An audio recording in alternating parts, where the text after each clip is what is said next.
On Saturday, 137 activists, including 36 Turkish citizens, from the Israeli-intercepted global Sumud Flotilla arrived in Istanbul, where officials and a large crowd greeted them at the airport. I felt so helpless in this genocide to have any effect, to have any action, and so I could use my words, I could go to protests, but it was for nothing. But then suddenly there was an opportunity to actually take my life and put it against this cause.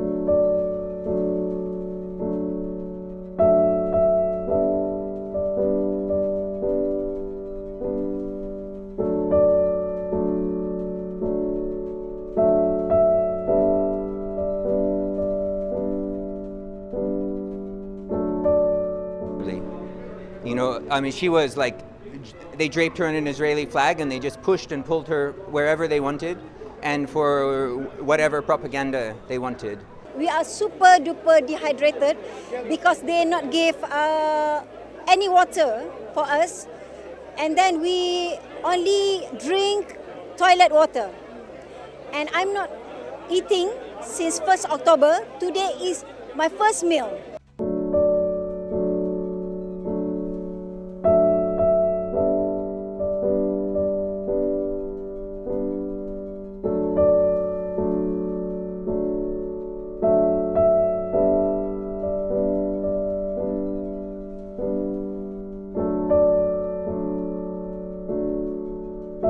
I didn't sign because to sign would be a lie.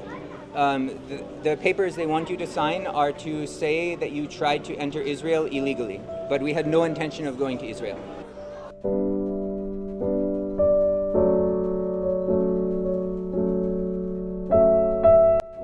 What they are doing is very important. Although it seems that they haven't succeeded, they have succeeded a lot, because what Palestinian people wish that they want to be heard. You are watching ShugiNews.tv.